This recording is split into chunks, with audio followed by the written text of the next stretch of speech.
ओम सप्तशती न्यास विनियोगः प्रथम मध्यम उत्तर चरित्राणां ब्रह्म विष्णु रुद्राय ऋषयः श्री महाकाली महालक्ष्मी महासरस्वत्यो देवता गायत्री उष्णी कनुष्टुप छंदांसि नंदा शाकंभरी भीमा शक्तयः रक्तदंतिका दुर्गा ब्राह्मणो बीजानि अग्नि वायु सूर्य तत्वानि ऋग्यजुर्सामा वेदा ध्यानानि सकल काम सिद्धये। श्री महाकाली महालक्ष्मी महासरस्वती देवता प्रत्यर्थे प्रीत्यर्थे जपे विनियोगः। ओम श्री गणेशाय नमः। अथ प्रथम चरित्रम् ओम विनियोगः। ओम प्रथम चरित्रस्य ब्रह्मा ऋषिः महाकाली देवता गायत्री छन्दः नंदा शक्तिः रक्तदंतिका बीजम् अग्नि तत्वं ऋग्वेद स्वरूपं श्री महाकाली प्रीत्यर्थं प्रथम चरित्र जपे विनियोगः। महाकाली ध्यानम्। ओम खड्गं चक्रगदेषु चापपुरिगां शूलं वशुन्दी शिरः शङ्खं सन्ददति करैत्रिनयनां सर्वाङ्गभूषावृतां यामहन्तुं मधुकैटभौ जलजभूयिष्ठसुप्ते हरौ नीलाश्मद्युतिमास्य पाददशकां सेवे महाकालिकाम्। ओम नमश्चंडिकायै। प्रथम अध्यायः मधुकैटभवध। ओम बीजत्रयाय विद्महे तत्प्रधानाय धीमहि तन्नो शक्ति प्रचोदयात्। ओम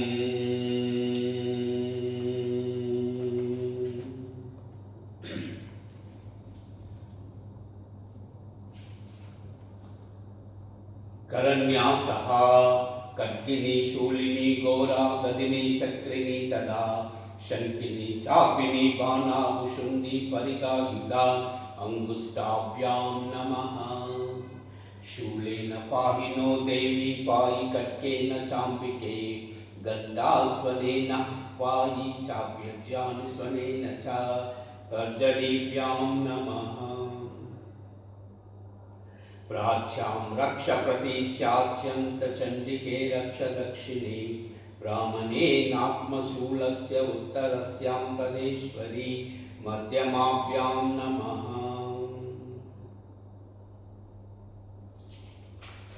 सौम्यानि यानि रूपाणि त्रैलोक्य विचरन्ति ते यानि चार्तार्दि घोराणि तैरक्षास्मां तदा भुवम् अनामिकाभ्यां नमः।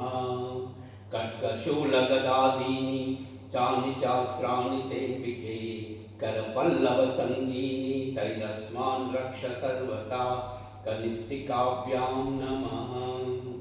सर्वस्वरूपे सर्वेशे सर्वशक्तिसमन्विते भयेभ्योऽस्त्रायिणो देवी दुर्गे देवी नमोऽस्तुते करतलकरपृष्ठाभ्यां नमः। खड्गिनी शूलिनी घोरा गदिनी चक्रिणी तदा शंकिनी चापिनी बाणा कुशुंडी परिगायुधा हृदयाय नमः। शूलेन पाहिनो देवी पायि खड्गेन चाम्बिके गन्धास्वनेन पायि चाप्यज्ञान स्वनेन च शिरसे स्वाहा। प्राच्यां रक्ष प्रतीच्या च चण्डिके रक्ष दक्षिणे ब्राह्मणेनात्मशूलस्य उत्तरस्यां तदेश्वरी शिखायै वौषट्। सौम्यानि यानि रूपाणि त्रैलोक्य विचरन्ति ते यानि चार्तार्दि घोराणि त्रैरक्षास्मां तदा भुवम् कवचाय खड्गशूलगदादीनि यानि शास्त्राणि तेऽम्बिके करपल्लवसङ्गीनि तैरस्मान् रक्ष सर्वदा नेत्रत्रयाय वौषट्। सर्वस्वरूपे सर्वेशे सर्वशक्तिसमन्विते वैभ्योऽस्त्रायिनो देवी दुर्गे देवी नमोऽस्तुते। अस्त्राय फट् भूर्भुवस्वरोमिति दिग्बन्धः विद्युद्धाम समप्रभां मृगपति स्कन्दस्थितां भीषणां कन्याभिकरवालकेटविलसद्दत्ताभिरासेविताम् अस्तैश्चक्रगदादिकेटविशिषां चापं गुणां तर्जनीं बिभ्राणां मनलात्मिकां शशिधरां दुर्गां त्रिनेत्रं भजे। ॐ ऐं ह्रीं क्लीं चामुण्डायै विच्छे।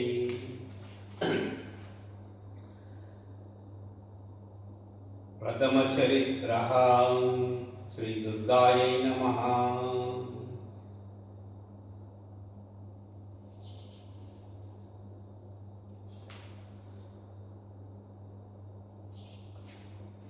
ॐ नमः चण्डिकायै।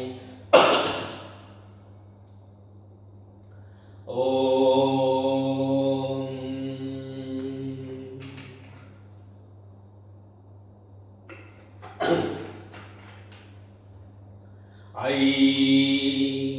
मार्कण्डेय उवाच सावर्णी सूर्यतनयो यो मनु कथ्यते अष्टमः निशामय तदुत्पत्तिं विस्तरात्कदतो ममः महामायानुभावेन यदा मन्वन्तराधिपः स बभूव महाभागा सावर्णी तनयो रवे स्वालोचितेन्दरे पूर्वं चैत्रवंशसमुद्भवः सुरदो नाम राजाभूत् समस्ते क्षितिमण्डले तस्य पालयता सम्यक् प्रजापुत्राणि वौरसां बभूः शत्रवो भूपा कौला विध्वंसिनस्तदा तस्य तैर्भवद्युद्धं अतिप्रबलदण्डिनः न्यूनैरपि सतैर्युद्धे कौला विध्वंसिभिर्जितः ततः स्वपुरमायातो निजदेशाधिपोऽभवत् आक्रान्ता सममहाभागा सैस्तदा प्रबलार्भिः अमात्यैर्बलिभिर्दुष्टैर्दुर्बलस्य दुरात्मभिः कोशो बलं चापहृतं तत्रापि स्वपुरे ततः ततो मृगाया वाजेन हृता साम्या सभूपतिः एकाकी हयमारुह्य जगाम गहनं वनम् सतत आश्रममद्राक्षी द्विजवरस्य मेधसः प्रशान्ता श्वापदाकीर्णं मुनिशिष्योपशोभितं तद्धौ कञ्चित् सकालं च मुनिना तेन सत्कृतः इतश्चेत विचरन् स तस्मिन् मुनिवराश्रमे सोचिन्तयत्तदा तत्र ममत्वाकृष्टचेतनः मत्पूर्वै पालितं पूर्वं मया हीनं पुरं हि तत् मद्वृतैस्तैरदद्वृत्तैर्धर्मतः पाल्यते न वा न जाने स प्रधानो मे शूरहस्ति सदा मदः मम वैरिवशं यातः कान् भोगानुपलप्यसे हेमामनुगता नित्यं प्रसादधनभोजनै अनुवृत्तिं ध्रुवं तेद्या कुर्वन्तायन्यमहीभृताम् असम्यक् व्यवशीलैस्तैः कुर्वदीपि सततं यवम् सञ्चितसौति दुःखेन क्षयं कोशो गमिष्यति एतच्चान्यत् सततं चिन्तयामास पार्थिवः तत्र विभ्राममेवास्या वैश्यमेकं ददर्श सः स पृष्ठतेन कस्त्वं भो एतु गच्छामनेत्रकः सशोक इव कत्स्वात्वं दुर्मना इव लक्ष्यसे इत्याकर्ण्या वचस्तस्या भूपते प्रणो योदितां प्रत्युवाचा सतं वैश्या प्रशायावनतो नृपं वैश्य उवाच समाधिर्नाम वैश्योऽहम् उत्पन्नो धनिनां कुले पुत्रधारै निरस्तस्या धनलोभ लोभादिसाधुभिः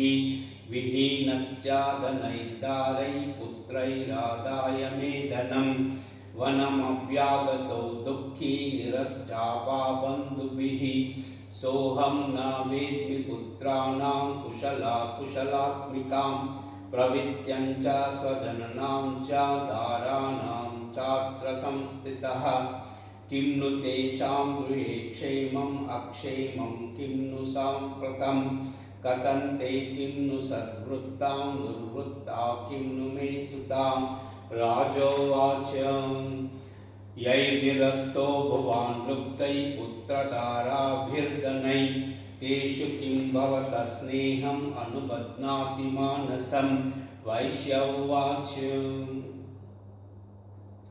एवमेतत् यदा प्राह भवान् अस्मद्गतं वचः किं करोमि न बध्नाति मम निष्ठुरतां मनः यैस्वन्यज पितृस्नेहं धनलुब्धैर्निराकृतः पतिस्वजनहार्दं च हारिद्वेष्वाहमे मनः किमेतन्नाभिजानामि जानामि महामते यत्प्रेमा प्रवणं चित्तं विगुणेष्वपि बन्धुषु तेषां कृते मे निःश्वासो दौर्म्यनं च जायते करोमि किं यन्न मनः द्वेषप्रीतिषु निष्ठुरम् मार्कण्डेय उवाच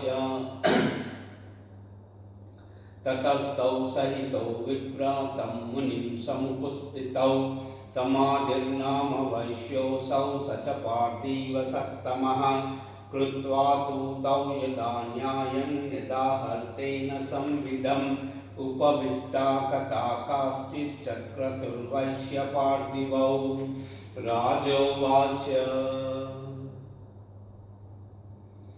भगवन् त्वामप्रष्टुमिच्छमेकं वदस्वतत् दुःखाय यन्मे मनसा स्वाचित्तायत्तां विना मम त्वं गतराजस्य राज्याङ्गे शवकीलशपि जानोतपि यदागस्य किमेतं मुनिसत्तमः अयं चानिकृता पुत्रैदारैर्वृत्यैतदोगितः स्वजेना स संप्रक्ता तेषु हर्दीत्यदापतिः एवमेषा तदाहञ्चाद्यावपन्त्यन्तदुःखितौ दृष्टदोषेऽपि विषये मम त्वाकृष्टमानसौ तत्किमेतन्महाभागा मन्मोहाज्ञानिनोरपिः ममास्य भवत्येषा विवेकान्तस्य मूढता ऋषिर्वाच ज्ञानिमस्ति समस्तस्य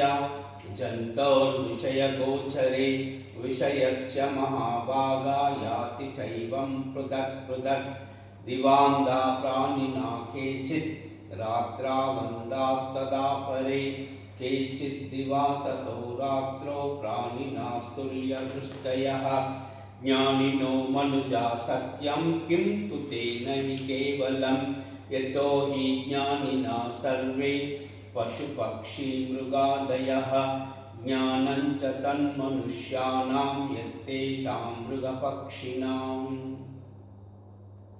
मनुष्याणां च यत्तेषां तुल्यमन्यत्तदोभयो ज्ञानेऽपि सति पश्यातान् पतङ्गा चावचञ्चुषु क्षणमोक्षावृतान् मोहात् पीड्यामाननपि मानुषा मनुजा व्याघ्रा साभिलाषा सुतान् प्रतिः लोभात् प्रत्युपकाराय नन्वेतान् किं न पश्यसि तदापि ममार्थे वर्ति मोहगर्ते निपातितः महामाया प्रभावेन संसारस्थितिकालिना तन्नात्रा विस्मयकार्यो योगनिद्रा जगत्पतेः महामाया हरेश्चैषा तया सम्मोहते जगत् ज्ञानिनामपि चेतांसि देवी भगवती सा भलादाकृष्य मोहाय महामाया प्रयच्छति तया विसृज्यते विश्वं जगते तच्चराचरम् शैषा प्रसन्ना वरदा ऋणानं भवति मुक्तये सा विद्या परमा मुक्ते सेतुभूता सनातनी संसारबन्धुहेतिश्च सैव सर्वेश्वरेश्वरी। राजोवाच भगवन् का हि सा देवी मया महामायेति यं भवान् प्रवृत्ति कथमुत्पन्ना सा कर्मा सा च किं द्विजः यत्प्रभावा स चा देवी यत्स्वरूपा यदुद्भवा तत्सर्वं श्रोतुमिच्छामि ततो ब्रह्मविदाम्बरः। ऋषिर्वाच नित्यैव सा जगन्मूर्ति तया सर्वमिदं ततं तदापि तत्समुत्पत्ति बहुधा श्रूयतां मम देवानां कार्यसिद्ध्यर्थम् आविर्भवति सा यदा उत्पन्नेति सदा लोके सा नित्यापि दीयते योगनिद्रां यदा विष्णु जगत्येकार्णवीकृते आस्तीर्याशेषमवजत् कल्पान्ते भगवान् प्रभुः तदा द्वासुरौ गौरौ विख्याता मधुकैटभौ विष्णु कर्णमलोद्भूतौ हन्तुं ब्रह्मणमुद्यतौ स नाभिकमले विष्णु स्थितो ब्रह्मा प्रजापतिः दृष्ट्वा तावसुरौ चौग्रौ प्रस्तुतं च जनार्दनं तुष्टावयोगनिद्राणां तामेकाग्रा हृदयस्थितः विबोधनार्दाय हरे हरिनेत्राकृतालयं विश्वेश्वरीं जगद्धात्रीं स्थितिसंहारकारिणीं निद्रां भगवतीं विष्णो अतुलां तेजसः प्रभुः।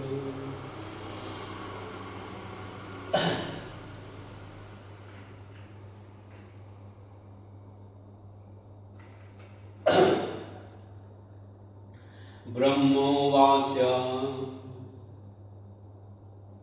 त्वं स्वाहा त्वं स्वदा त्वं हि वषट्कारस्वरात्मिका सुधा त्वमक्षरे नित्ये त्रिधा मात्रात्मिका स्थिता हर्धमात्रा स्थिता नित्या यानुश्चार्या विशेषतः त्वमेव सन्ध्या सावित्री त्वं देवी जननी परा त्वयैतद्धार्यते विश्वं त्वयैतत्सृज्यते जगत् त्वयैतत्पाल्यते देवी त्वमत्सन्ध्ये च सर्वदा विशिष्टौ सृष्टिरूपा त्वं स्थितिरूपा च पालने तदा संहृतिरूपान्ते जगतोऽस्या जगन्मये महाविद्या महामाया महामेधा महास्मृतिः महामोहा च भवति महादेवी महासुरी वक्रतुस्तं च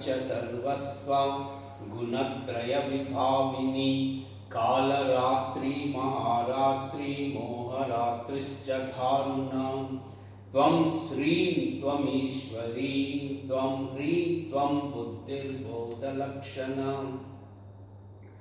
लज्जा पुष्टि तदा तुष्टि त्वं शान्ति क्षान्तिरेव च खड्गिनी शूलिनी घोरा गदिनी चक्रिणी तदा शङ्किनी चापिनी भाना भुशुण्डी परिगायुधा सौम्या सौम्यतरा शेषा सौम्येभ्यस्तिसुन्दरी परा परानां परमा त्वमेव परमेश्वरी यच्च किञ्चित् क्वचित् वस्तु सद् असद् वाकिलात्मिके तस्य सर्वस्य या शक्ति सा त्वं किं स्तूयते तदा यया त्वया जगत् स्रष्टा जगत्पात्यत्यो जगत् सोऽपि निद्रावशं नीता कस्त्वां स्तोतुमीश्वरः विष्णु शरीरग्रहणा मम ईशान एव च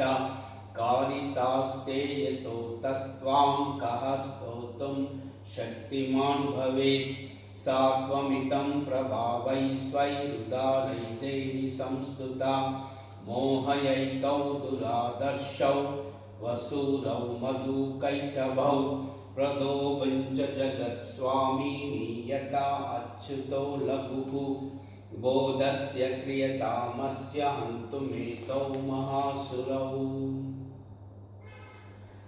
ऋषिर्गुवाच एवं स्तुता तदा देवी तामसी तत्र वेदसा विष्णो प्रबोधनार्थाय निहन्तुं मधुकैटभौ नेत्रस्य नासिका बाहो हृदये व्याधदो रसः निर्गम्य दर्शने तस्ता ब्रह्मणो अव्यक्तजन्मनः उत्तस्ता च जगन्नाथा तयो मुक्तो जनार्दनः एकार्णवे हि शयानात्ता सदृशे च तौ मधुकैटभौ दुरात्मानामतिवीर्यपराक्रमौ क्रोधारक्ते क्षणावत्तुं ब्रह्मणं जनितोद्यमौ समुत्थाय ततस्ताभ्यां युयुधे भगवान् हरिः पञ्चवर्षसहस्राणि बाहुप्रहरणो विभुः तावाप्यतिबलोन्मत्तो महामाया विमोहितौ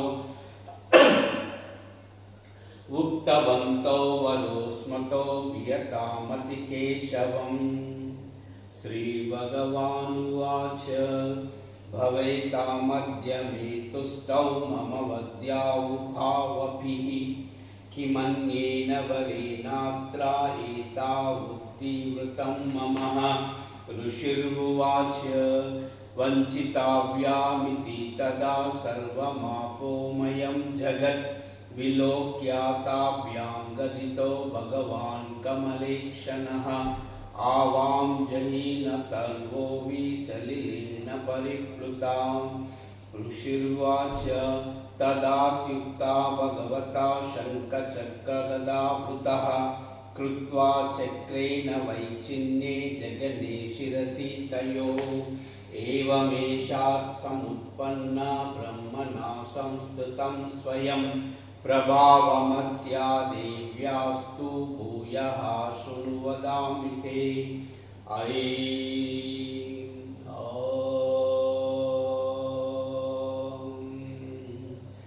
इति श्रीमार्कण्डेय पुराणे सावर्णिके मन्वन्तरे देवी माहात्म्ये मधुकैटभवधू नाम प्रथमोऽध्यायः। नमो देव्यै महादेव्यै शिवायै सततं नमः। नमः प्रकृत्यै भद्रायै नियता प्रणता स्मृतं सांगायै आयुधायै सपरिवारायै सर्वात्मिकायै वाग्भवबीजाधिष्ठात्रै श्रीमहाकाल्यै नमो नमः।